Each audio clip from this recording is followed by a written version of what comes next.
For several years, I've done what teachers all over the valley do come April. I anticipate the end of the year. I know that I did my job.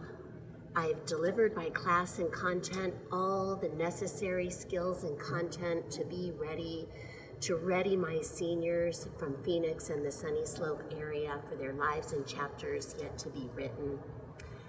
Yet even before the excitement and the butterflies set in this year for you graduates, the challenges of the coronavirus that you have no control over has changed the life milestone that so many of you were looking forward to. As an educator, I want to recognize you. In my mind, you collectively embody perhaps the most important and deserving class of graduates this state has ever seen. You've been plowing through the last quarter of your senior year in what may have sometimes felt like total isolation, maybe fear, and definitely discomfort. In the early days of sheltering in place, I heard you say, "I'm depressed, Miss Mickelson. This seems really unfair." I heard, "I'm getting really good at modern warfare, Miss Mickelson." More than once you said, "I'm scared." Then I started hearing from a few of you that you had to get full-time jobs to help with your family's income. And I'm going to work on the assignments you posted over the weekend, Miss Mickelson. I'll try to catch up. That was at the beginning, and then over the course of the next several weeks, any confusion, apathy, and fear took flight, and in its place, what was found was a new acceptance and determination. I heard several of you say, "I've got to do the best I can do. Nobody's going to do this learning for me." My special students, your lessons of resiliency and faith in yourself is being taught in and out of the classroom. I thought I'd share a few of my own. As a graduate of Sunny Slope High School, I had the good fortune of delivering my class's commencement speech. Take a trip back with me to 1987. We were out on the football field, dressed in our gowns, sweating from the heat, and plenty nervous with our families and friends in the bleachers. My remarks were built around a poem by Robert Fulghum about the life lessons that come straight out of kindergarten. When I revisited his words and mine, I found that many of them have lasted the test of time, but also that some things have definitely changed from COVID-19 and will continue to change the ways that we relate to each other. This is where your experiences, your resiliency, your commitment to create the future you want to see, the one we need to see, comes in. Everything I need to know, I learned in kindergarten. All I really need to know about how to live and what to do and how to be, I learned in kindergarten. Wisdom was in the sand pile. Now, fast forward to March 2020, graduates, when wisdom left the sand pile and was now found in our stockpiles, like toilet paper. No one wanted to be counted among the unwise few who found themselves at the end of the day without it, and nobody liked what was happening at the grocery stores. It scared some of you. Word of encouragement here, graduates. I was in the Peace Corps in Uzbekistan, and there was no toilet paper. So we used the ripped out pages of post-Soviet era literature about 3 times a day. The Uzbek people and Americans, we got a big kick out of making a political statement. Back to the poem. These are the things I learned. Share everything. Play fair. Don't hit people. Clean up your own mess. Say you're sorry when you hurt somebody. Well, graduates, don't share everything. Wipe it down and sanitize it first. Yet not hitting, saying you're sorry, those things will always be true. And even if you don't know for sure if you've hurt someone, but just feel like something's off, check in. Be kind. Listen. Live a balanced life.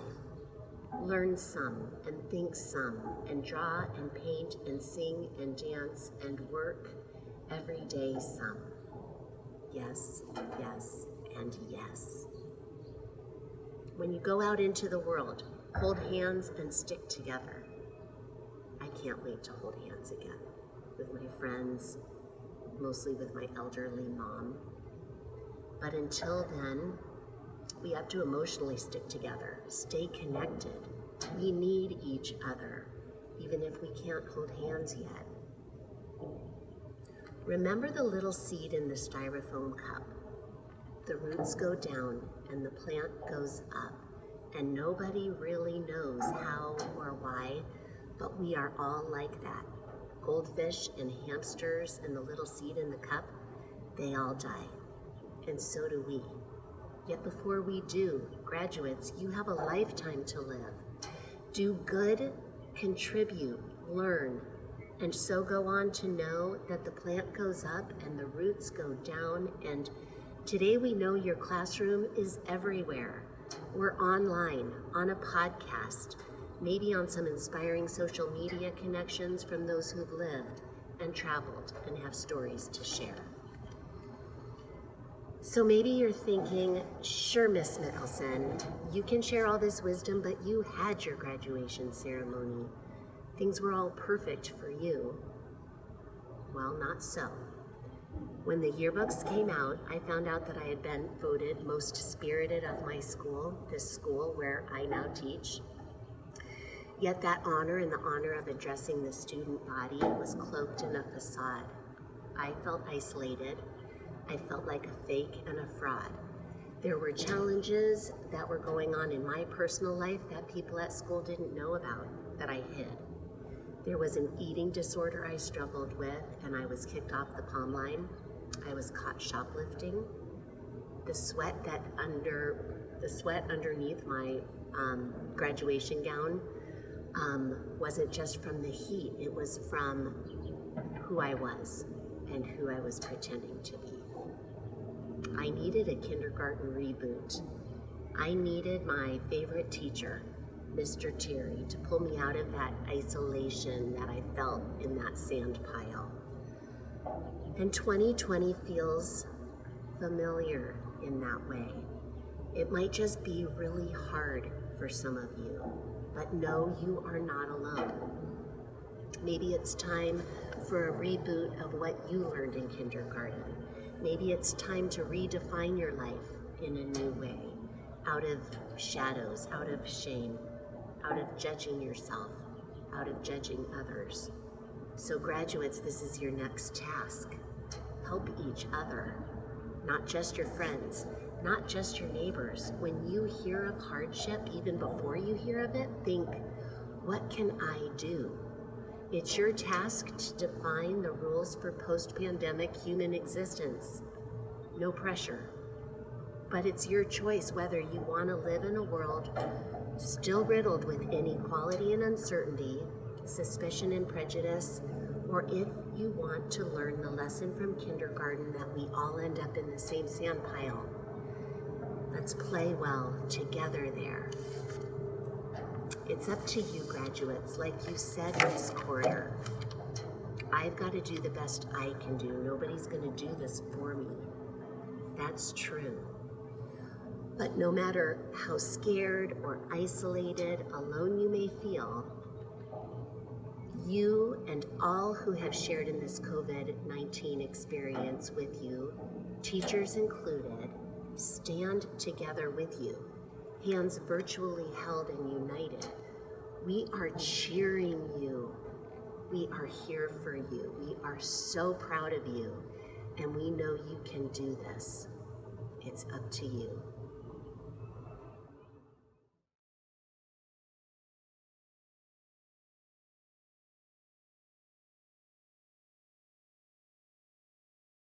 We stand here today as the graduating class of 2020. Dun, dun, dun, dun, dun, We are living through an extraordinary time, to be sure. dun, dun, dun. We are so proud of you. We are with you. Welcome to the beginning of the next chapter of your life adventure.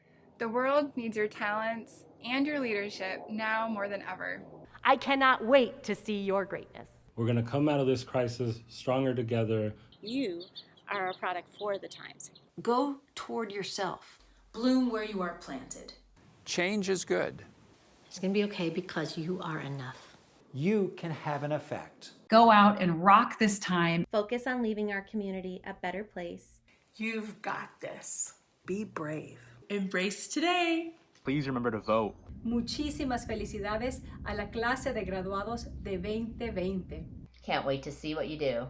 Cheers to the graduating classes of 2020. Congratulations. Congratulations! Congratulations. Mazel tov. Congratulations. Congratulations! We celebrate you!